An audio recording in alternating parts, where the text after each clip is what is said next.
बार फिर स्वागत है आपके अपने चैनल केमिस्ट्री भाई अजय कुमार पे। और आज के लेक्चर का जो हमारा टॉपिक है वो विलियन की जो हम लोगों ने सांद्रता पद की विधियाँ पढ़ी थी। तो द्रव्यमान प्रसरण अनुसार और पीपीएम और पीपीवी सांद्रता पढ़ चुके थे। तो आज का लेक्चर नंबर 3 है और इसमें हम उसके आगे की विधियाँ जो शक्ति है, मोलरता है, नॉर्मलता है, इन सब चीज़ों की बात आज करेंगे। ठीक है, तो आइए शुरू करते हैं। सबसे पहली हेडिंग आज की जो हमारी है शक्ति। हमारी जो सांद्रता विधि है कौन सी? शक्ति, स्ट्रेंथ, या इसी को हम लोग एक और नाम से भी जानते हैं ग्राम प्रति लीटर सांद्रता। ग्राम प्रति लीटर सांद्रता बोलिए, और या फिर आप इसी को शक्ति कह सकते हैं। ठीक है, तो ग्राम प्रति लीटर सांद्रता या शक्ति क्या होती है? तो बहुत ही सिंपल सी चीज है कि किसी भी विलयन के 1 लीटर आयतन में, किसी भी विलयन के 1 लीटर आयतन में विलेय के द्रव्यमान में घुली हुई मात्रा को ही हम क्या कहते हैं? विलयन की शक्ति कहते हैं। किसी भी विलयन के 1 लीटर आयतन में विलेय का कितना ग्राम घुला हुआ है वही क्या होता है? विलयन की शक्ति कहलाती है। अगर हम डेफिनेशन की बात करेंगे सिंपल सा, तो विलयन के प्रति लीटर आयतन में घुले हुई विलेय की, जो विलेय का ग्राम में द्रव्यमान,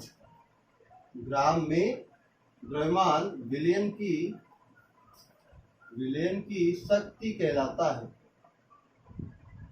विलयन की शक्ति कहलाता है। किसी भी विलयन के 1 लीटर में कितने ग्राम घुला हुआ है, इसी को हम क्या बोलते हैं? विलयन की शक्ति कहते हैं। और इसे जो होता है, इसे कैपिटल एस से दर्शाते हैं। इसे कैपिटल एस से दर्शाते हैं।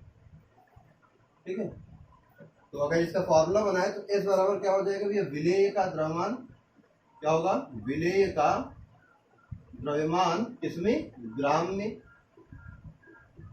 बटे विलयन का आयतन, और ये किसमें होगा? लीटर में, और यही हमारा क्या हो जाएगा? शक्ति का फॉर्मूला। अगर सिंपल देखें तो जो विलेय का द्रव्यमान होता है उसे हम स्मॉल w से दर्शाते हैं, विलयन के द्रव्यमान को कैपिटल V से दर्शाते हैं, और क्योंकि ये लीटर में है तो इसके छोटे से यहाँ पे लिखेंगे LTR, लीटर हो गया ये। और अगर हमारा जो द्रव्यमान है वो मिलीलीटर में दिया हो तो S बराबर क्या हो जाएगा? W अपॉन, ये V को मिलीलीटर में रखेंगे तो यहाँ 1000 का क्या हो जाएगा? गुणा हो जाएगा। तो शक्ति का फॉर्मूला बन जाएगा W × 1000 अपॉन V, इसमें मिलीलीटर में। और अगर मात्रक की बात करें, शक्ति का मात्रक क्या होता है? तो ये इसका मात्रक देखो, ऊपर क्या है? विलेय का द्रव्यमान, नीचे क्या है? आयतन, ग्राम, और ये लीटर। तो मात्रक क्या हो जाएगा? ग्राम प्रति लीटर। ठीक है, तो शक्ति का मात्रक होता है बेटा ग्राम प्रति लीटर। W क्या है? W है विलेय का द्रव्यमान, V क्या है? V है विलयन का आयतन। ठीक है, तो इसको नोट करिए जल्दी से, फिर हम लोग इसके क्वेश्चंस पे चलते हैं। तो शक्ति बहुत ही सिंपल सी है कि किसी भी विलयन के 1 लीटर आयतन में कितना विलेय घुला हुआ है, कितने ग्राम विलेय, वही क्या होती है? विलयन की शक्ति कहलाती है। चलिए इसको नोट करिए, तो फिर हम लोग अगला देखते हैं जल्दी से इसके क्वेश्चन पे। ठीक है, चलिए स्क्रीनशॉट ले लीजिए जिनको लेना हो, तो सभी लोग जो है नोट कर लिए। चलिए देखते हैं फिर इसके बाद इसके क्वेश्चन पे चलते हैं। ठीक है, चलो पहला क्वेश्चन देखते हैं। पहला क्वेश्चन कह रहा है कि Na2CO3 सोडियम कार्बोनेट के 10 लीटर आयतन में 100 ग्राम सोडियम कार्बोनेट घुला हुआ है,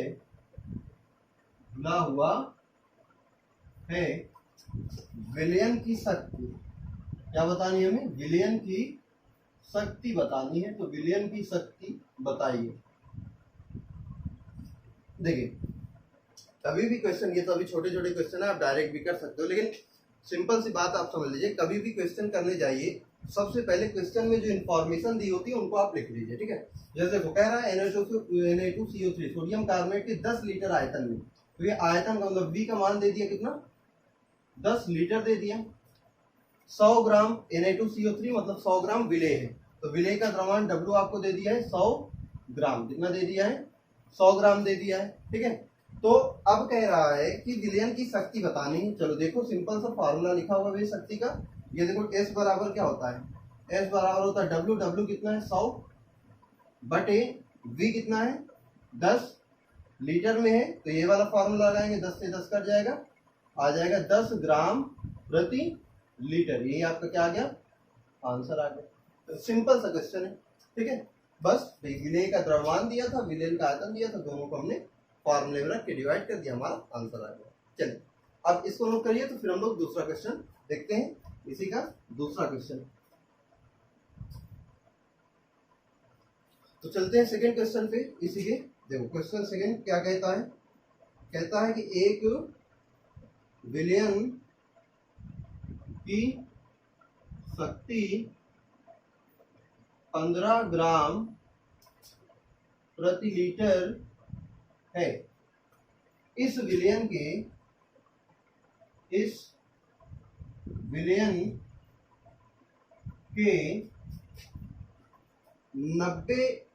900 मिलीलीटर आयतन में 900 मिलीलीटर आयतन में विलेय की संख्या बताइए। विलेय का द्रव्यमान ज्ञात कीजिए।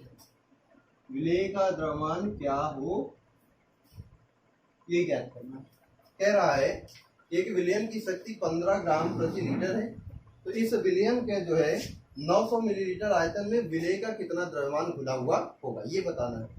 तो बहुत ही सिंपल सी चीज है। अगर आप देखोगे तो पहले हमने जैसा कहा, इंफॉर्मेशन लिख लो। विलयन की शक्ति दी है, शक्ति मतलब एस का मान दिया है 15 ग्राम प्रति लीटर। फिर कह रहा है इस विलयन के 900 मिलीलीटर आयतन, मतलब दूसरी चीज आपको दे दिया, आयतन कितना? 900 मिलीलीटर। तो बोल रहा है विलेय का द्रव्यमान बताइए। वेरी सिंपल, फॉर्मूला क्या कहता है? यह फॉर्मूला हमारा होता है S is equal to W upon V, और अगर V मिलीलीटर में है तो हम कर देते हैं 1000 से क्या गुना, ये करते हैं। सिंपल सी बात। चलो देखो, तो फिर यहाँ पे अगर W का मान रखोगे, W आपको निकालना है, तो क्या हो जाएगा? W बराबर V ऊपर चला जाएगा, तो S इंटू V अपॉन ये क्या हो जाएगा? नीचे 1000 ही रहेगा। ठीक है, अब अगर देखोगे वैल्यू रख दो भैया। S की वैल्यू कितनी? S की वैल्यू है 15 और गुणे V कितना है? 900 मिलीलीटर बटे 1000। 2 जीरो कट जाएगा, 5 3 15, 5 दूनी 10 ही हो जाएगा। चलो पहले मल्टीप्लाई कर लेते हैं, तो 9 त्रिक 27 हो जाएगा बेटा, 27 और बटे 2, यही आ जाएगा। तो जब डिवाइड करोगे आप, तो डिवाइड करने पे क्या आ जाएगा? S का मान, सॉरी W का मान आ जाएगा। W बराबर, ठीक है, 2 से डिवाइड करोगे तो 13.5 ग्राम। कितना आ जाएगा? 13.5 ग्राम। तो विलयन के 900 मिलीलीटर आयतन में विलेय का कितना ग्राम उपस्थित होगा? 13.5 ग्राम विलेय उपस्थित होगा। ये क्या होगी? शक्ति। तो चलो इसको जल्दी से नोट करो, फिर हम लोग दूसरे क्वेश्चन पे चलते हैं, मतलब दूसरे टॉपिक पे चलते हैं। शक्ति के क्वेश्चन ऐसे ही, विलेय का द्रव्यमान, विलयन का आयतन दे देगा, शक्ति पूछ लेगा। शक्ति दे देगा, आयतन दे दिया, विलेय का द्रव्यमान पूछ लिया, या फिर शक्ति दे देगा, विलेय का द्रव्यमान दे देगा, विलयन का आयतन पूछ लेगा। यही 3 टाइप के इससे क्वेश्चन बन सकते। ठीक है, चलिए अब इसके आगे बात करते हैं। फिर आगे देखते हैं। अब शक्ति के बाद जो हमें दूसरी सांद्रता पद पढ़नी है, दूसरी सांद्रता विधि पढ़नी है, वो पढ़नी है कौन सी? मोलरता। क्या पढ़नी है? मोलरता। चलिए मोलरता पे चलते हैं। मोलरता क्या होती है? मोलरता सिंपल से बोले मोलैरिटी, इंग्लिश में इसको बोलते हैं, क्या बोलते हैं? मोलैरिटी। तो मोलरता क्या होती है? बहुत ही, ठीक है, सिंपल सी बात है, बहुत बार पूछी भी जाती है। ठीक है, तो आइए देखते हैं क्या होती है मोलरता। तो सिंपल सा, किसी भी विलयन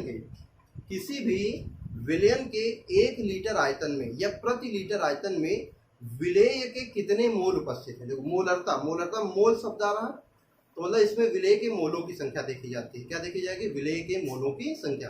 कि किसी भी विलयन के प्रति लीटर आयतन में विलेय के कितने मोल घुले हुए होते हैं, वही क्या कहलाती है? मोलरता है। तो अगर इसकी डिफिनेशन की बात करोगे तो क्या होगा कि विलयन के प्रति लीटर आयतन में उपस्थित विलेय के मोलों की संख्या विलयन की मोलरता कहलाती है। विलयन की मोलरता कहलाती, ठीक है। और इसे जो है हम लोग कैपिटल एम से दर्शाते हैं। तो इसे कैसे दर्शाएंगे? इसे कैपिटल एम से दर्शाते हैं। तो किसी भी विलयन के 1 लीटर आयतन में उपस्थित विलेय के मोलों की संख्या को ही क्या कहा जाता है? विलयन की मोलरता कहा जाता है। और इसे हम कैपिटल एम से दर्शाएंगे। तो अगर इसका फार्मूला की बात करें कि मोलरता का फार्मूला क्या होगा, तो आइए देखते हैं। मोलरता का फार्मूला सिंपल सा होगा। तो मोलरता क्या हो जाएगी? मोलरता बराबर होगा विलेय के मोलों की संख्या, तो विलेय के मोलों की संख्या और बटे विलयन का आयतन। विलयन का आयतन, और आयतन किसमें होना चाहिए? लीटर में। किसमें होगा? लीटर में, ठीक है। तो मोलरता को हम दर्शाते हैं कैपिटल एम से। तो यहाँ क्या करेंगे? Capital M is equal to मोलों की संख्या, आपने पढ़ रखा होगा मोलों की संख्या को दर्शाया जाता है स्मॉल एन से, और जो आपका आयतन होता है उसको दर्शाते हैं बी से, और एक इसमें लीटर में। तो एक फॉर्मूला तो ये बन जाएगा, मोलरता जो होता है मोलों की संख्या बटे आयतन। अभी आपको एक चीज और पता है कि जो मोलों की संख्या होती है मोल, मोल बराबर होता है ग्राम भार बटे अणु भार, या आप कह सकते हो दिया हुआ भार बटे मोलर द्रव्यमान भी कह सकते हो, ठीक है। अणु भार हो सकता है, परमाणु भार हो सकता है। तो मोल को स्मॉल एन से दर्शाते हो, ग्राम भार को स्मॉल डब्ल्यू से, अणु भार को स्मॉल एम से। तो यहाँ पे एन की जगह हम लोग क्या रख सकते हैं? W upon M. तो ये फॉर्मूला क्या बन जाएगा? M is equal to W upon M into V litre. और अगर हमारा जो आयतन है वो मिलीलीटर में दिया होगा तो यही चीज क्या हो जाएगी? M is equal to W into 1000 upon M into V millilitre. ये हमारा क्या हो जाएगा? फॉर्मूला हो जाएगा इसके लिए, मोलरता के लिए। कब? जब आयतन मिलीलीटर में दिया होगा, लीटर में दिया होगा तो ये दिया होगा। और अगर डायरेक्ट मोलों की संख्या दी है तो ये फॉर्मूला। अगर वे डायरेक्ट मोलों की संख्या दी है, वहां पे ग्राम भार या अणु भार नहीं दिया है तो ये फॉर्मूला लगाएंगे। अगर ग्राम भार अणु भार दिया है तो ये लगाएंगे। आयतन लीटर के लिए ये, मिलीलीटर के लिए ये हो जाएगा।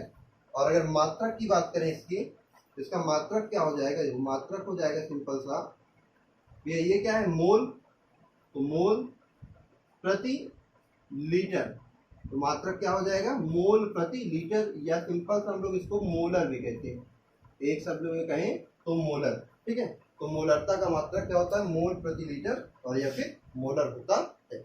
और जैसा कि आपको पता है आयतन जो होता है वो ताप पे निर्भर होता है। तो आयतन ताप पे निर्भर है, तो मोलरता भी क्या होती है? ताप पर निर्भर होती है। चलो इसको जल्दी से नोट करो, फिर आगे हम लोग बढ़ते हैं क्वेश्चन पे, इसके देखते हैं क्वेश्चन क्या होगा, ठीक है। अच्छा, क्वेश्चन से पहले भी थोड़ी सी और बात करेंगे इसकी, मोलर विलयन की। मोलर विलयन क्या होते हैं? तो चलिए इसको रफ करते हैं, देखते हैं मोलर विलयन क्या होता। मोलर विलयन, ठीक है। तो मोलर विलयन किसे कहते हैं? जब किसी भी विलयन के 1 लीटर आयतन में विलेय के 1 मोल उपस्थित है, ठीक है। जब किसी भी विलयन के 1 लीटर आयतन में विलेय के 1 मोल उपस्थित होते हैं तो उस विलयन को बोलते हैं मोलर विलयन। जैसे यहाँ से देखो, अगर ये मोलरता है इज इक्वल टू, अगर ये विलयन का क्या हो जाए, जो आयतन हो वो 1 लीटर हो, 1 लीटर, और मोल भी कितने हो जाए? 1 मोल। तो जो मोलरता है वो कितनी आ जाएगी? 1 मोल प्रति लीटर। और या फिर हम सिंपल से इसको बोल सकते हैं 1 मोलर। क्या बोलेंगे? 1 मोलर। तो जब हमने देखा कि विलयन के 1 लीटर में जब विलेय के 1 मोल उपस्थित होते हैं तो विलयन की जो मोलरता हो जाती है क्या हो जाती है? 1 मोलर हो जाती है। इसी विलयन को हम बोलते हैं मोलर विलयन, कि जब किसी भी विलयन के 1 लीटर आयतन में विलेय के 1 मोल उपस्थित होते हैं। क्या कहते हैं? विलयन के 1 लीटर आयतन में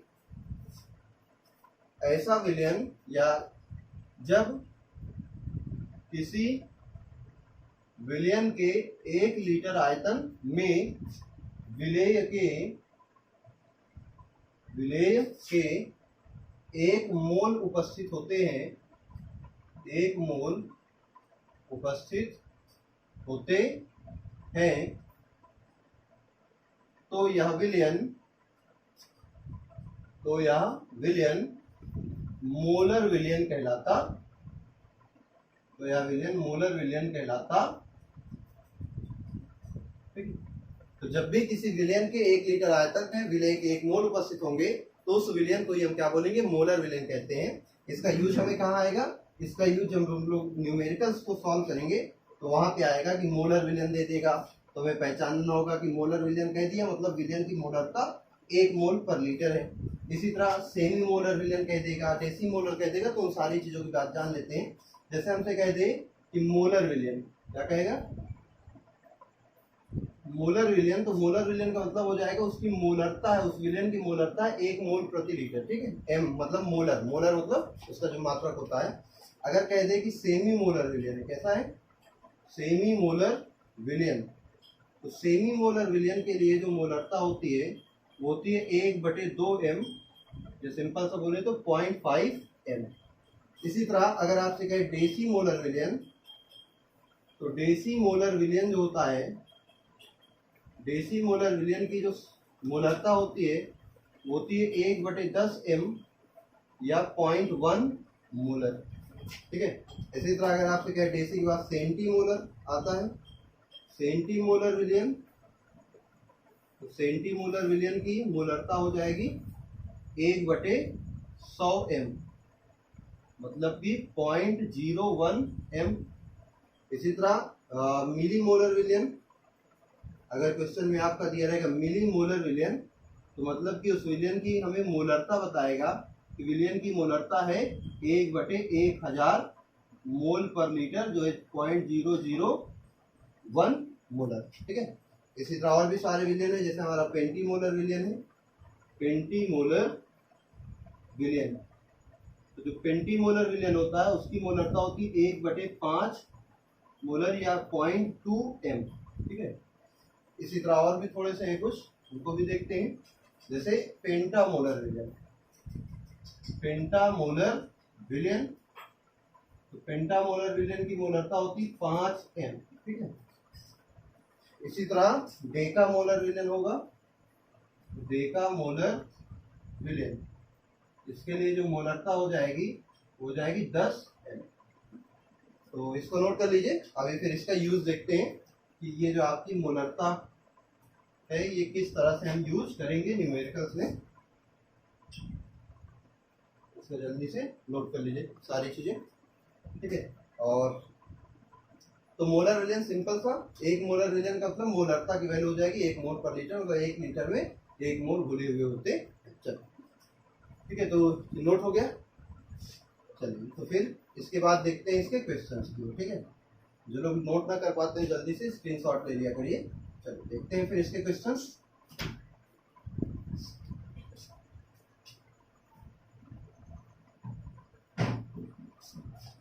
देखिए, सबसे पहले सबसे छोटा सा क्वेश्चन देखते हैं।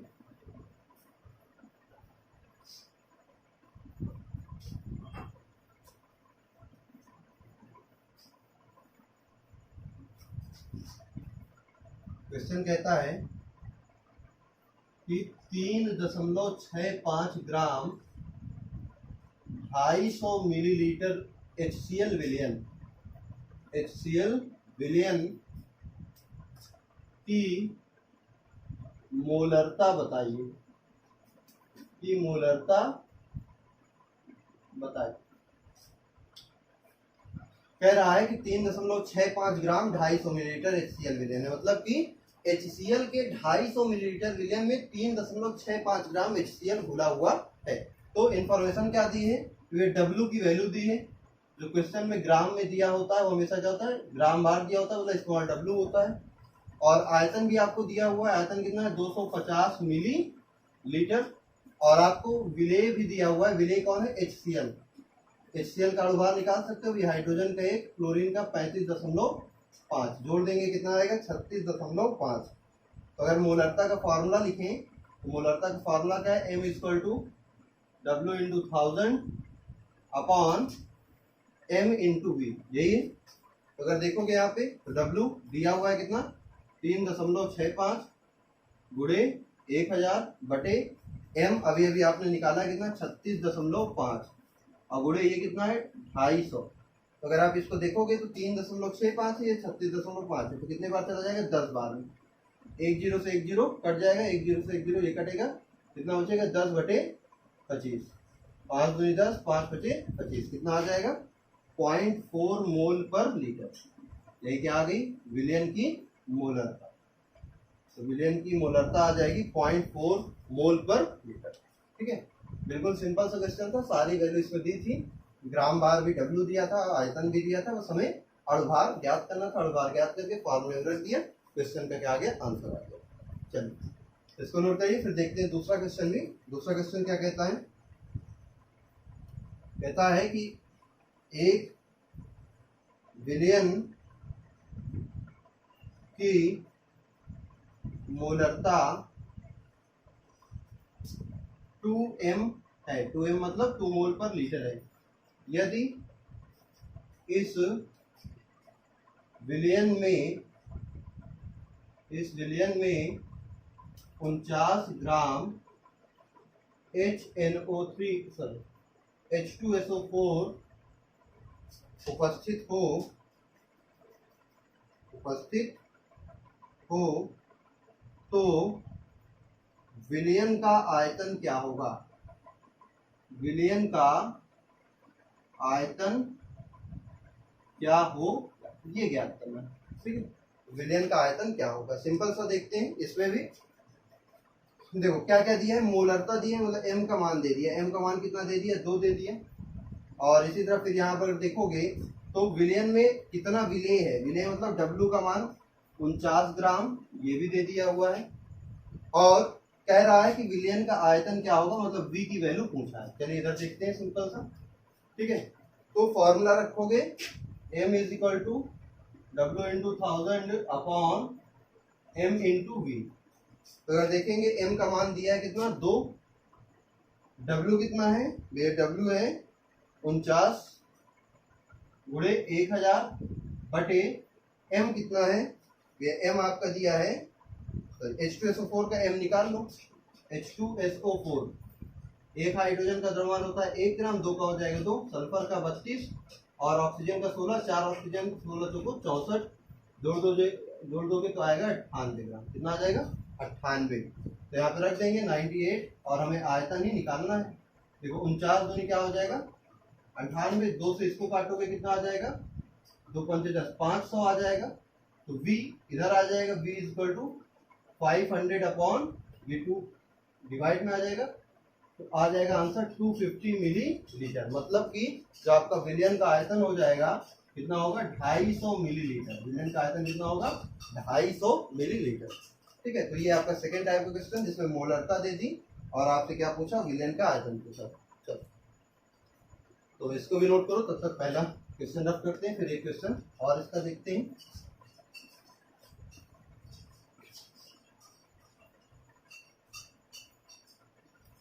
देखिए जो अभी हमने मोलर बताया था कि मोलर का यूज आपको आएगा, तो उसका यूज देखते हैं, उसका कैसे यूज करेंगे। जैसे क्वेश्चन में हमसे कह दिया कि HNO3 ऐसा कहते हैं कि 31.5 ग्राम HNO3 का सेमी मोलर विलियन बनाने के लिए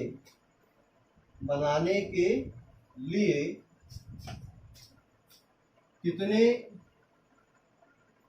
लीटर विलियन की आवश्यकता होगी, कितने लीटर विलियन की आवश्यकता होगी। तो इसकी बात अगर करें तो देखो सिंपल सा क्या कह रहा है कि 31.5 ग्राम HNO3 है और कह रहा है कि अगर इसका सेमी मोलर विलियन बनाना है, तो अभी अभी हमने आपको क्या बताया, सेमी मोलर विलियन का मतलब मोलरिटी का वैल्यू हो जाएगी 1/2। सेमी मोलर विलियन की मोलरता जो अभी आपने टेबल बनाई थी देखेंगे तो उसमें मोलरता की वैल्यू होती है 1/2। तो सेमी मोलर देने का मतलब है कि मोलरता आपको दे दी है। स्मॉल डब्ल्यू आपको दिया ही है ग्राम भार 31.5 ग्राम, ठीक है। और आयतन आपको निकालना है। सारी चीजें तो मिल गई। HNO3 का मास निकाल लो। हाइड्रोजन का होता है 1, नाइट्रोजन का 14, 16 3 48, तो कितना आ जाएगा ये 63, ठीक है। अब अगर देखोगे फार्मूला लिखा है m = W upon m into V into 1000, तो W की वैल्यू कितनी है, m की वैल्यू दी है, m कितना दिया है 1/2, W कितना दिया है 31.5 गुणे 1000 बटे m कितना है 63 गुणे v निकालना है। देखो 31.5 दो बार में जाएगा, 2 से 2 कट जाएगा, v इधर आ जाएगा ऊपर, तो v बराबर आ जाएगा 1000 मिली लीटर, या इसी को आप लिख सकते हो v बराबर 1 लीटर। तो HNO3 के 31.5 ग्राम का सेमी मोलर विलेन बनाने के लिए हमें 1 लीटर आयतन की आवश्यकता होगी, ठीक है। चलो इसको नोट करो। तो फिर अब हम लोग देखते हैं शक्ति और मोलरता में क्या संबंध होता है, ठीक है। चलो तो इसके बाद हम लोग देखेंगे मोलरता और शक्ति में संबंध।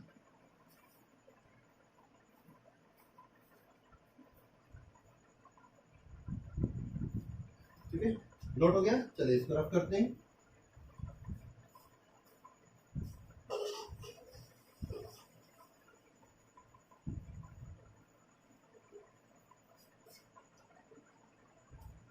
तो अगर बात करूं तो अगला क्या है टॉपिक हमारा, मोलरता एवं शक्ति में संबंध। अभी अभी हमने देखा था मोलरता का फॉर्मूला। पहले मोलरता लिखते हैं। मोलरता क्या होती है, मोलरता को अगर आप देखोगे तो m = क्या होता है, W upon m into V litre में, या इसी को हम ऐसे भी लिख सकते हैं m = W upon v litre into m कर सकते हैं, ठीक है। ये मोलरता हमारी होती है। शक्ति का फॉर्मूला अगर देखोगे तो शक्ति क्या होता है, शक्ति सिंपल सी है, S = W upon v litre, ये आपकी शक्ति, ठीक है। तो समीकरण 2 मान लो और ये 1 मान लो। अगर देखोगे तो यहाँ पे ये क्या लिखा हुआ है, W अपॉन v लीटर, और W अपॉन v लीटर मतलब की शक्ति। तो यहाँ पे हम S की मतलब S रख सकते हैं। तो समीकरण 1 और 2 से क्या हो जाएगा, 1 व 2 से क्या हो जाएगा, m बराबर इसकी जगह s रख सकते हो, s अपॉन स्मॉल m, ठीक है। या हम ऐसा कह सकते हैं s बराबर capital M into small m। अगर इसको हम बोले शब्दों में तो ये क्या है, हमारी शक्ति है। तो शक्ति बराबर क्या हो जाता है, ये क्या है, मोलरता। मोलरता हो जाएगी, और m मतलब अणुभार कह लो या मोलर द्रव्यमान कह लो, किसी भी पदार्थ का क्या हो जाएगा, मोलर द्रव्यमान। ये आपका क्या हो गया, शक्ति और मोलरता में संबंध आ गया। मतलब अगर आपको शक्ति दी होगी तो आप अणुभार से भाग दे दोगे तो क्या आ जाएगी, मोलरता आ जाएगी, और मोलरता दी होगी तो अणुभार का गुणा कर दोगे तो आपको शक्ति मिल जाती है, ठीक है। तो इसको नोट करो जल्दी से, फिर इसके भी क्वेश्चन जल्दी जल्दी देख लेते हैं कैसे क्वेश्चन बनेंगे, कौन कौन से क्वेश्चन होंगे, ठीक है। चलिए, तो मोलरता एवं शक्ति में संबंध, तो इसको रफ करते हैं, फिर देखते हैं इसके क्वेश्चंस कैसे बनेंगे।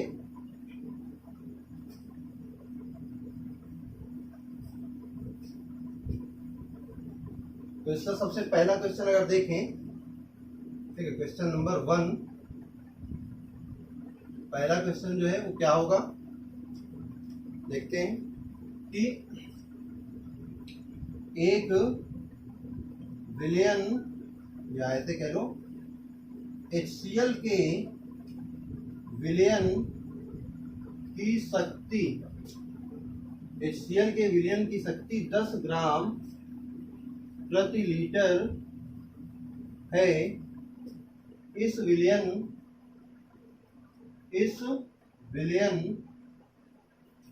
की मोलरता, इस विलयन की मोलरता बताइए। विलयन की मोलरता क्या होगी। बिल्कुल सिंपल सा आ जाएगा। क्या आंसर आएगा भैया, देखो एम मोलरता ज्ञात करनी है, आपको शक्ति दी हुई है, मतलब एस दिया हुआ है 10 ग्राम प्रति लीटर, और HCl का द्रव्यमान अभी अभी आपने निकाला था, आया था 36.5। तो देखो शक्ति बटे द्रव्यमान कितना 36.5, यही क्या आ जाएगी आपका, इतने मोल पर लीटर आपका क्या आ जाएगा, आंसर आ जाएगा। इसको डिवाइड कर लेंगे आप, तो जो भी वैल्यू आएगी वही क्या हो जाएगी, विलयन की मोलरता आ जाएगी। चलो अगर बात करें हम इसी के दूसरे टाइप के क्वेश्चन पे, मतलब हमें मोलरता दे दे और शक्ति पूछे, तो सिंपल सा है, वो भी बहुत कुछ करना नहीं है। जैसे क्वेश्चन आपको दिया है, 1 विलियन की मोलरता 0.5 m है, ठीक है। तो इसके विलयन, अच्छा पदार्थ भी दे देना, मान लो आपका पदार्थ जो है वो H2SO4 है, H2SO4 के विलयन की मोलरता इतनी है, तो विलयन की शक्ति क्या होगी, विलयन की शक्ति क्या होगी यही हमें बताना है, ठीक है। विलयन की शक्ति क्या होगी ये हमें बताना है। चलिए देखते हैं, बहुत सिंपल सी चीज है, क्या हो जाएगा, यही H2SO4 का विलयन है ना, मोलरता कितनी दी है, मोलरता दी है 0.5, H2SO4 का अभी अभी हमने द्रव्यमान निकाला तो बेटा आया था 98। तो शक्ति बराबर क्या होता है, शक्ति बराबर होता है मोलरता गुणे द्रव्यमान। अगर आप बोलोगे तो मोलरता है 0.5 और द्रव्यमान है 98। 0.5 तो मतलब आधा, आधा मतलब 98 का आधा कर दो, 98 का आधा कितना आ जाएगा, 49 ग्राम प्रति लीटर, ये क्या हो जाएगी विलयन की शक्ति। फिर आप 0.5 को क्या लिख सकते हो, 1/2 लिख सकते हो ना, कर सकते हो बिल्कुल। तो 2 से काटोगे तो क्या आ जाएगा, 49 ग्राम प्रति लीटर आपका आंसर आ जाएगा, सिंपल सा है, ठीक है। चलो इसको नोट करो, तो फिर हम लोग अपना अगला टॉपिक देखते हैं, अगली सांद्रता विधि जो हमारी है नॉर्मलता। तो नॉर्मलता को जानने के लिए हमें थोड़ी सी और चीजें भी जाननी होंगी, तुल्यांकी भार कैसे निकालते हैं उसकी जानकारी होनी चाहिए। तो पहले हम तुल्यांकी भार निकालना सीखेंगे और फिर देखेंगे कि नॉर्मलता कैसे ज्ञात की जाती है, ठीक है। चलो, तो किसी भी पदार्थ की, वो अम्ल हो, क्षार हो या आपका लवण हो, तो उसका तुल्यांकी भार कैसे ज्ञात करोगे, तो उसकी बात हम पहले करेंगे और फिर उसके बाद हमारी बात जो होगी तो किससे होगी, नॉर्मलता से होगी, ठीक है। तो आ जाओ देखते हैं, सबसे पहले तुल्यांकी भार ही कैसे ज्ञात करते हैं।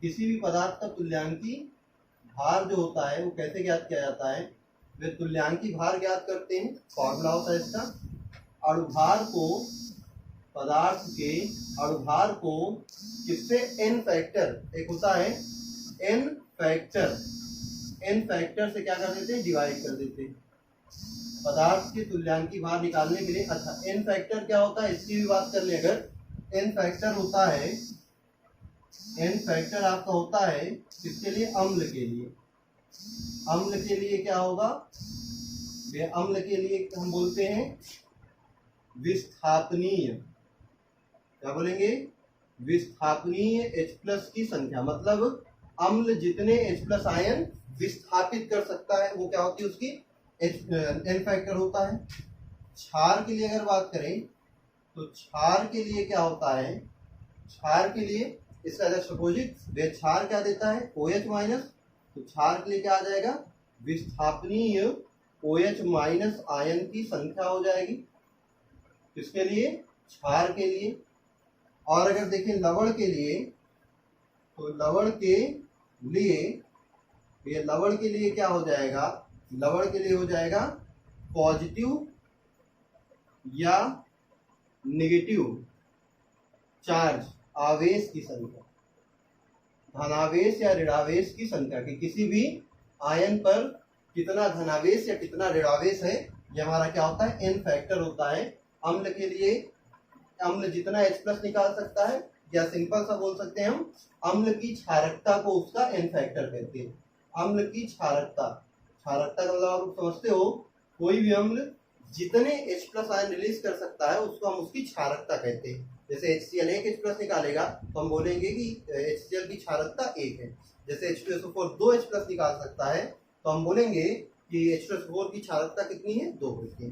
इसी तरह जो क्षार जितने OH माइनस निकालता है इसको हम बोलते हैं इसकी अम्लीयता। क्या बोलते हैं? अम्लीयता। मतलब कि अगर कोई क्षार एक OH माइनस निकाल सकता है तो हम बोलेंगे उसकी अम्लीयता 1 है। अगर कोई क्षार 2 OH माइनस निकाल सकता है उसकी अम्लीयता 2 हो जाएगी। ठीक है, तो इस तरह से हम क्षारकता या अम्लीयता की बात करते। तो इसको नोट करो जल्दी से, फिर हम लोग तुल्यांकी भार निकालना जल्दी से सीख लेते हैं। चलिए तो देखते हैं फिर पदार्थों की तुल्यांकी भार कैसे ज्ञात करेंगे। अलग अलग पदार्थों के लिए किस प्रकार से हम तुल्यांकी भार की गणना करेंगे। तो सबसे पहले हम सीखेंगे अम्ल का निकालना। किसका सीखेंगे? अम्ल का तुल्यांकी भार निकालना।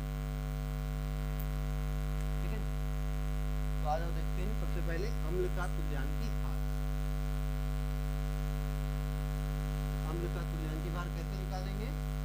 उसके लिए सिंपल सा पहला अम्ल का तुल्यांकी भार।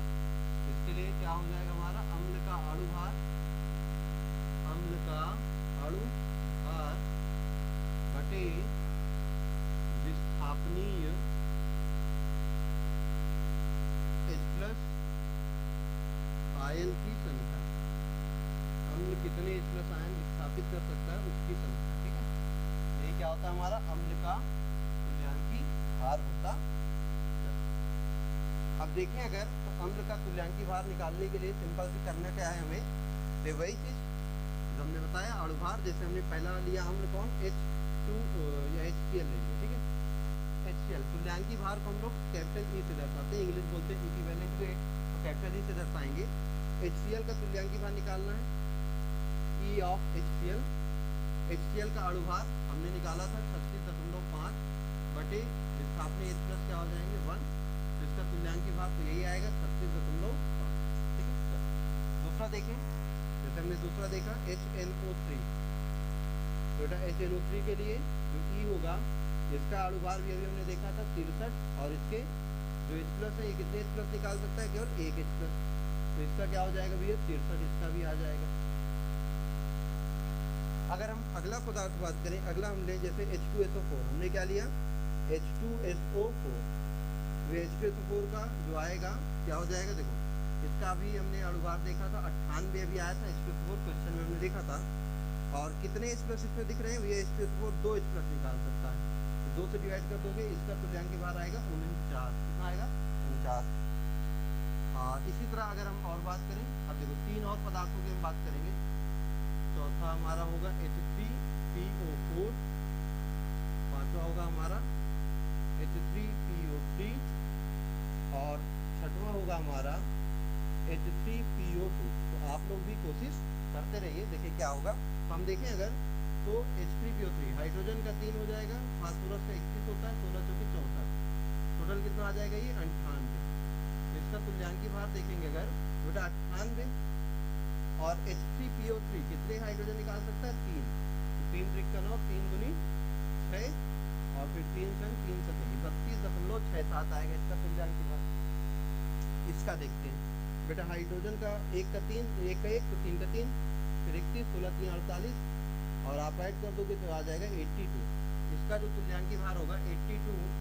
बट अब जो नंबर ऑफ हाइड्रोजन है इसमें दिख तो 3 हाइड्रोजन रहे, लेकिन विस्थापित केवल 2 हाइड्रोजन करता है। ठीक है, यहाँ क्या लिखा है? विस्थापनीय H+ की संख्या। तो आपको जितना दिख रहा है जरूरी नहीं कि वो पूरे के पूरे हाइड्रोजन विस्थापित कर दे। जैसा कि ये बेटा केवल 2 हाइड्रोजन विस्थापित करता है, तो हो जाएगा 41। क्यों करता है अभी बिल्कुल हम बताते हैं क्यों करता है। ठीक है, तो जैसे H3PO2 इसका देखोगे तो हाइड्रोजन का ये हो गया 16 32 हो गया, यह आ जाएगा 66। इसका अगर देखोगे तो बेटा इसमें भी दिख रहे हैं 3 हाइड्रोजन, लेकिन इसमें 3 हाइड्रोजन दिख तो रहे हैं, लेकिन ये जो करता है विस्थापित, ये केवल एक ही हाइड्रोजन विस्थापित करता है।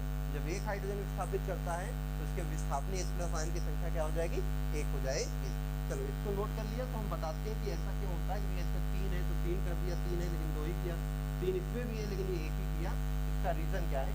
अच्छा, यही आपको जनरली मिलेंगे भी जो ऐसा करेंगे, इनको आपको याद रखना है। बाकी सब में जो जनरली जितने दिखेंगे वो उतने क्या करेंगे? सामान्यता रिलीज कर देंगे। इन दोनों को आपको याद रखना है, ये 2 करेगा और ये 1 करेगा। ऐसा क्यों होता है? तो इसको नोट कर लिया है। ओके, चलो फिर इसको हम रफ करते हैं। तो ऐसा होता है इनकी संरचना के कारण। आप लोग केमिकल बॉन्डिंग पढ़े ही होंगे 11th में, अच्छी बात है। तो देखो अगर इसकी संरचना देखें तो बेटा इसकी संरचना कुछ ऐसी होती है, ठीक है। अगर इसकी संरचना दूसरे वाले की देखें तो ये कुछ ऐसा होता है,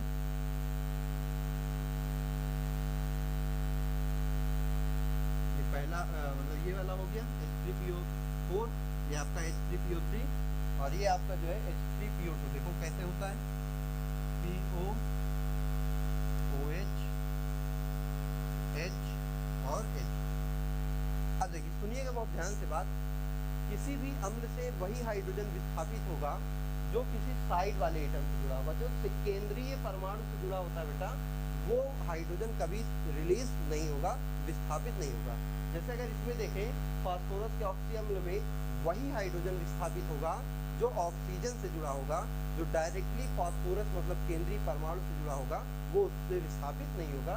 जैसे अगर यहाँ देखें इस वाले में देखो, इसमें एक हाइड्रोजन यहाँ ऑक्सीजन से जुड़ा है, मतलब ये विस्थापित हो सकता है, हाइड्रोजन जुड़ा है विस्थापित हो सकता है, ये भी हाइड्रोजन जुड़ा है विस्थापित हो सकता है, ठीक है। तो ये इसमें 3 हाइड्रोजन विस्थापित हुए, तो विस्थापनीय हाइड्रोजन कितने हो गए, 3 हो गए। इसमें देखोगे तो इसमें एक हाइड्रोजन दो हाइड्रोजन, दो ही हाइड्रोजन ऑक्सीजन से जुड़े हुए हैं, जबकि एक जो है वो फास्फोरस, तो ये इसको नहीं छोड़ेगा, तो यहाँ पे 2 हो जाते हैं। इसके वाले केस में कितने हो गए, 2 हो गए। जब यहाँ देखोगे बेटा तो यहाँ पे केवल एक ही हाइड्रोजन ऐसा है जो ऑक्सीजन से जुड़ा हुआ है, बाकी दोनों फास्फोरस है, तो फास्फोरस अपने हाइड्रोजन को नहीं छोड़ेगा, तो ये इसमें कितने हो जाएंगे, संख्या हो जाएगी 1। बात इसमें समझ में आ गई। तो ये क्या होती है, इनको आपको याद रखना है, इनमें 2 और 1 क्यों होती संरचना के कारण। तो इसको भी जल्दी से बना लो, स्क्रीनशॉट ले लो, ठीक है, इसको जल्दी से स्क्रीनशॉट ले लो, फिर हम लोग आगे चलते हैं, ठीक है। तो हो गया, चलिए फिर देखते हैं। तो ये तो हुआ अम्ल का, ठीक है। अब अम्ल के बाद हम लोग चलते हैं क्षार पे, कि क्षार का तुल्यांकी भार कैसे ज्ञात किया जाता। चलो क्षार का भी तुल्यांकी भार हम लोग ज्ञात कर लेते हैं जल्दी से। क्षार का तुल्यांकी भार, आज हम देखते हैं क्षार का तुल्यांकी भार जो हमारा दूसरा है। क्षार के तुल्यांकी भार के लिए हम क्या करेंगे, क्षार का अणुभार और यहाँ क्या हो जाएगा, विस्थापनीय OH माइनस आयन की संख्या, बस यही चेंज हुआ। तो जैसे पहला क्षार हम देखते हैं NaOH, कौन सा देखें, NaOH। तो पहला हमने NaOH लिया, NaOH के लिए देखते हैं क्या होता है। वे सोडियम का होता है 23, ऑक्सीजन का 16, हाइड्रोजन का 1, टोटल हो जाएगा 40। कितना हो जाएगा, 40। अगर इसका तुल्यांकी भार देखोगे तो बेटा ये 40 अणुभार हो गया, और कितने OH है इसमें, केवल 1 OH है, तो 1 OH निकाल सकता है, जिसका तुल्यांकी भार हो जाएगा, वो हो जाएगा 40, ठीक है। दूसरा देखें अगर इसी तरह, तो दूसरा जैसे हमने लिया KOH, बेटा इसका 39, इसका 16 और इसका 1, 39 1 40, 56, तुल्यांकी भार क्या आ जाएगा, 56, क्योंकि ये केवल 1 OH निकाल सकता है बटे 1, तो इसका भी तुल्यांकी भार आ गया, केवल 56 ही रहेगा। जैसे एक और देखिए तीसरा हमने लिया MgOH का होल ट्वाइस, बेटा MgOH होल ट्वाइस में मैग्नीशियम का 24, ऑक्सीजन का 16, 16 1 17, 17 दूनी 34, ये आ जाएगा 58। तो तुल्यांकी भार बताओ बेटा 58, और इसमें कितने OH हैं, 2 OH, तो ये 2 निकालेगा, तो 2 दूनी 4 और 2 9, ये आपका आ गया क्या, MgOH का होल ट्वाइस का। जैसे एक और देखते हैं, हमने लिया चौथा CaOH के whole twice, calcium hydroxide, calcium का 40, ऑक्सीजन 16, 16 1 17, 17 दूनी 34, कितना हो जाएगा ये 34, तो ये 74 आ गया, कितना आ गया, 74 आ गया। अब अगर यहाँ पे देखोगे तो जो इसका तुल्यांकी भार होगा 74, कितने ऑक्सीजन 2, कितने OH 2, तो कितना आ जाएगा 37, कितना आ जाएगा, ठीक है। इसी तरह अगर एक और बात करें, पांचवा हमारा जैसे AlOH का होल 5, एल्यूमिनियम का 27, ऑक्सीजन 16, हाइड्रोजन का 1 17, 17 3 51, कितना आ जाएगा 78, बेटा ई आ गया 78, और इसमें कितने OH हैं 3, तो ये तीनों रिलीज करेगा, 3 दूनी 6 3 6 18, तुल्यांकी भार आ जाएगा 26। बेटा क्षार के केस में ऐसा कोई केस आपको नहीं मिलेगा जितने लिखे उतने ना रिलीज करे, तो सामान्यतः जितने OH रखेगा वो उतने सामान्य रूप से रिलीज कर देगा। आपको जितने भी बेसिक मिलेंगे उनमें जितने OH दिखेंगे वो सामान्यतः रिलीज हो जाएंगे, तो आपको इसके लिए परेशान होने की जरूरत नहीं है। तो इसको जल्दी से नोट करो, फिर हम लोग लवण का तुल्यांकी भार देखते हैं कैसे निकालेंगे, ठीक है। ठीक है, चलो इसको नोट करते रहिए, तब तक फॉर्मूले में थोड़ा सा चेंजेस कर देते हैं। ये तीसरा हम क्या निकालेंगे, लवण का तुल्यांकी भार। तो जो लवण का तुल्यांकी भार आएगा वो कैसे आएगा, ये क्या कहता है कि धन आवेश या ऋण आवेश की संख्या। अब देखो किसी भी लवण में भी जो लवण होते हैं सामान्यतः उदासीन होते हैं, तो किसी भी लवण में धनावेश की संख्या और ऋणावेश की संख्या बराबर होती है। तो चाहे आप धनावेश की संख्या रख दो चाहे ऋणावेश की संख्या रख दो, दोनों क्या होती हैं, बराबर ही होती हैं। तो दोनों से कोई फर्क नहीं पड़ेगा, वैल्यू आपको सेम ही मिलेगी। तो क्या करेंगे, ये लवण का अणुभार बटे धनावेश और ऋणावेश की संख्या। ठीक है, चलो देखते हैं एक एक, शुरू करते हैं।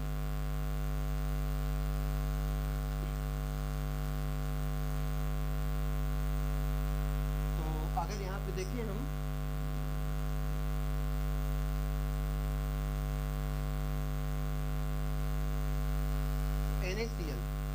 NaCl का पहला लवण सोडियम का होता है 23, क्लोरीन का 35.5, टोटल आ जाएगा 58.5। तुल्यांकी भार देखो 58.5 और बटे एक प्लस और एक माइनस, Na+Cl माइनस, यही तो होगा। तो एक प्लस एक माइनस मतलब कि ये एक ही रह जाएगा, तुल्यांकी भार आ जाएगा 58.5। दूसरा देखें जैसे बेटा MgCl2, क्या देखेंगे MgCl2, तो मैग्नीशियम का 24, क्लोरीन का होता है 35.5, तो 2 से गुणा कर दोगे तो आ जाएगा 71। कितना हो जाएगा 7 2 9 और ये आ जाएगा 5। ठीक है, तो कितना आ गया ये आपका हो जाएगा E बराबर 95 और बटे जब मैग्नीशियम क्लोराइड इसको ब्रेक करोगे MgCl2 कितना आएगा, ये Mg2 प्लस और 2Cl माइनस, यही होता है, मतलब 2 धनावेश और 2 ऋणावेश। ये आपका हो जाएगा 2 चौके 8, 2 सत्ते 14, 2 पंचे 10। अच्छा, जिसको ये ब्रेक करना ना आता हो, इनको तोड़ते कैसे हैं वो यहाँ पे सीख लें थोड़ा सा। जैसे हमें MgCl2 को ब्रेक करना होता है ना, तो ये मैग्नीशियम के नीचे जो लिखा होगा, देखो पहला वाला हमेशा धनायन होता है, दूसरा वाला हमेशा ऋणायन होता है। तो ये जो Mg के नीचे जो लिखा होगा इसको दूसरे वाले के ऊपर लगाएंगे और ये जो इसके नीचे जो होगा उसको इसके ऊपर लगाएंगे। मैं इसकी टोपी इसके साथ, इसकी इसके साथ, तो क्या करोगे, क्लोरीन के नीचे कितना है 2, तो 2 इधर आएगा और क्योंकि पहला वाला प्लस होता है तो ये क्या हो जाएगा प्लस में। इसमें कितना लिखा है 1 ना, तो 1 इसके ऊपर चला जाएगा और कैसा माइनस में, और ये कितना था 2 था, तो ये लगा तो ब्रेक हो गया। तो देखोगे तो 2 धनावेश है और 2 ही ऋणावेश है, चाहे आप धनावेश की संख्या रखिए चाहे आप ऋणावेश की संख्या रखिए। इसी तरह जैसे एक और हम देखेंगे बेटा, एक और देखो AlCl3, क्या देखोगे AlCl3, तो एल्यूमिनियम का 27, क्लोरीन का 35.5 गुणे 3, बेटा ये 27 हो जाएगा और 105 और 106.5 आ जाएगा, टोटल 133.5 आएगा। ठीक है, एल्यूमिनियम का क्या हो जाएगा 133.5, और बेटा इसको भी ब्रेक कर लो। अब आप अपने से करके देखो, ये कितना 3 इधर आ जाएगा, 3 का प्लस, और इसके नीचे 1 ही है तो 1 इधर जाएगा, Cl माइनस, क्योंकि 3 है तो इसके आगे 3 लगा तो ब्रेक हो गया। 3 धनावेश और 3 ऋणावेश, तो सिंपल से यहाँ 3 से डिवाइड कर दो, 3 चौके 12, फिर एक जाएगा 3 चौके 12, 3 पचे 15, यही क्या आ जाएगा आपका आंसर आ जाएगा। क्लियर है बात, तो बहुत ही सिंपल सी चीज़ है। ठीक है, तो इसको आप लोग नोट करिए। तो फिर हम लोग चलते हैं, देखते हैं नॉर्मलता क्या होती है, किसी भी विलयन की नॉर्मलता कैसे ज्ञात करते।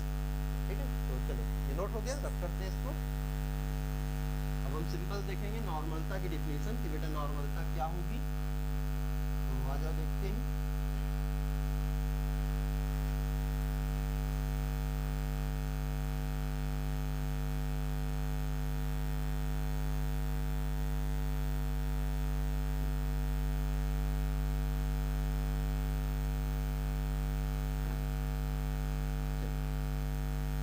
तो देखते हैं नॉर्मलता क्या है, आ जाओ। नॉर्मलता, नॉर्मलता, नॉर्मेलिटी क्या होती, नॉर्मेलिटी क्या होती है? तो वे किसी भी विलयन के प्रति लीटर आयतन में, किसी भी विलयन के प्रति लीटर आयतन में उपस्थित विलेय के ग्राम तुल्यांकों की संख्या। क्या बोलेंगे कि किसी विलयन के, किसी विलयन के प्रति लीटर आयतन में उपस्थित विलेय के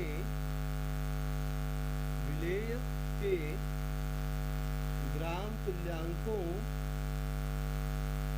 की संख्या विलयन की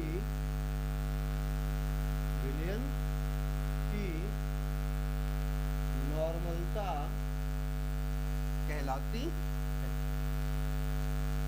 विलयन की नॉर्मलता कहलाती है। किसी भी विलयन के 1 लीटर आयतन में विलेय के कितने ग्राम तुल्यांक उपस्थित होते हैं, यही विलयन की क्या होती है, नॉर्मलता। और इसे आप दर्शाते हो, इसे कैपिटल N से दर्शाते हैं। तो सबसे पहले बात तो ये आई कि भैया ग्राम तुल्यांकों की संख्या क्या होती है, कैसे ज्ञात करते हैं। तो सबसे पहले यही जान लेते हैं, जो आपकी ग्राम तुल्यांकों की संख्या होती है, ग्राम तुल्यांकों की संख्या, ये कैसे निकाला जाता है। ये जो पदार्थ होगा विलेय का या किसी भी पदार्थ का ग्राम भार क्या लेते हैं, पदार्थ का ग्राम भार और बटे पदार्थ का तुल्यांकी भार, पदार्थ का तुल्यांकी भार, यही हमारा क्या होता है, यही होता है ग्राम तुल्यांकों की संख्या। अगर आप जानते हो तो ग्राम भार को दर्शाते हैं स्मॉल w से, तुल्यांकी भार को दर्शाते हैं कैपिटल E से। तो ग्राम तुल्यांकों की संख्या को हम क्या लिख सकते हैं, वे W/E, ग्राम तुल्यांकों की संख्या को क्या लिख सकते हैं, W/E। अगर नॉर्मलता देखोगे तो नॉर्मलता क्या थी, ये नॉर्मलता आपकी थी, नॉर्मलता बराबर विलेय के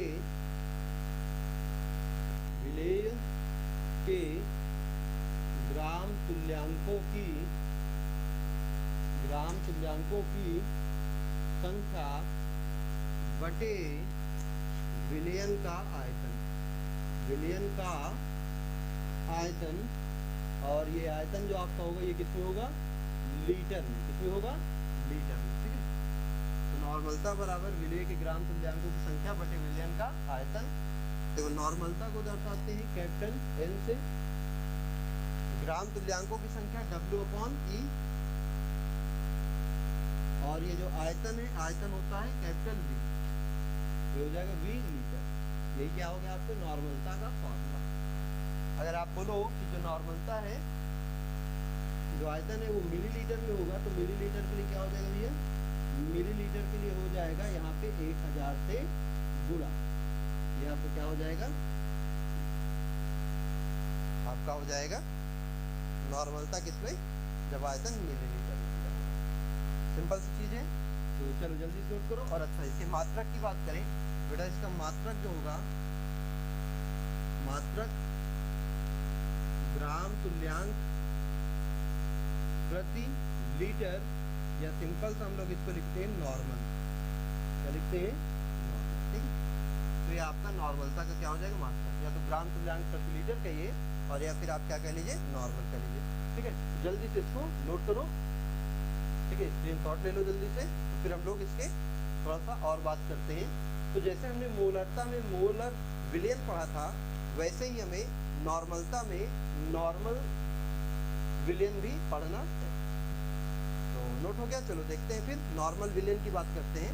वे नॉर्मल विलयन क्या होते, आ जाओ देखते हैं नॉर्मल विलयन क्या होते।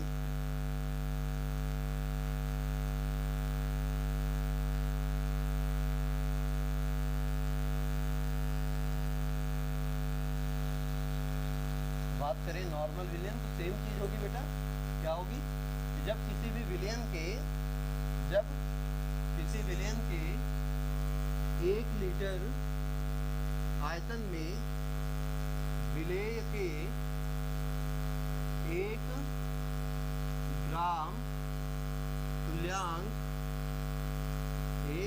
तुल्यांक उपस्थित होते हैं, तो इसे नॉर्मल विलयन कहते।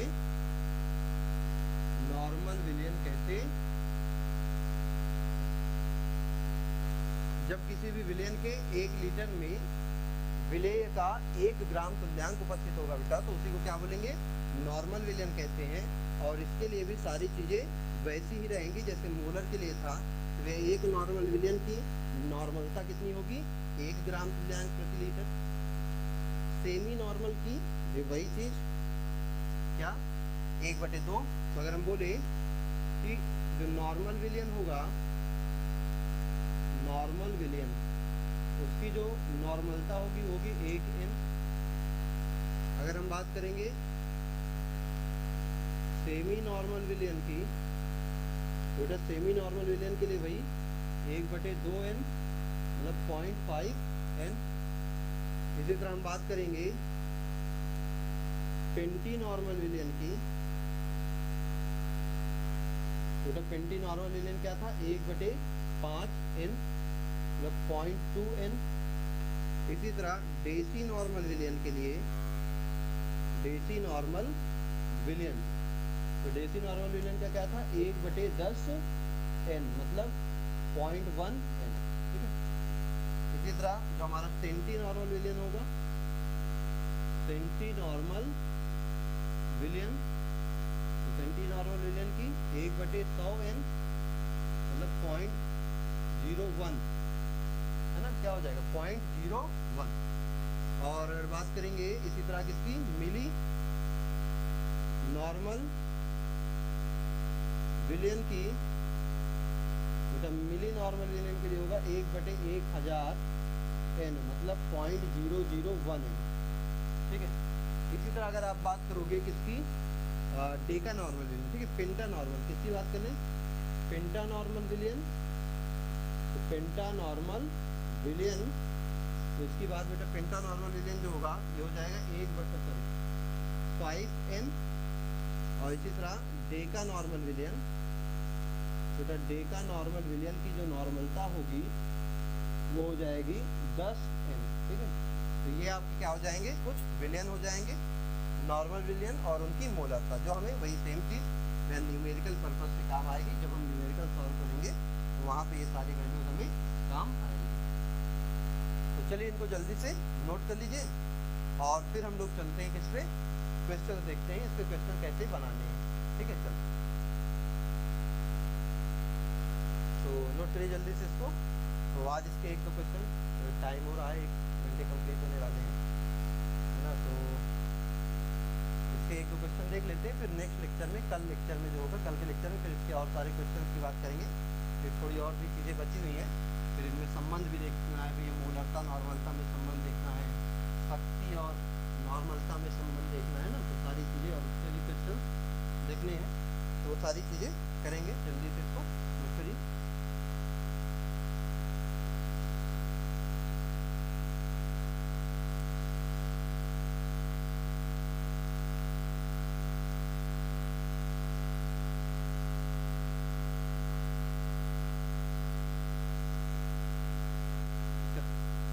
अब हम देखते हैं क्या, इसके बाद हम देखेंगे अपना जो है या क्वेश्चन इसके। ठीक है, आ जाओ देखते हैं। सबसे पहला क्वेश्चन कह रहा है, वही सेम ले लेते हैं जो हमने मोलरता के केस में लिया था, 3.65 ग्राम और 500 मिलीलीटर विलयन की नॉर्मलता क्या होगी,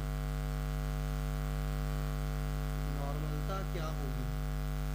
वही सेम चीज करना है भाई, जो फॉर्मूला लगाते हो, जो मेथड यूज करते हो, पहले सारी वैल्यू, ग्राम बार दिया है 3.65 ग्राम, आयतन दिया है 500 मिलीलीटर।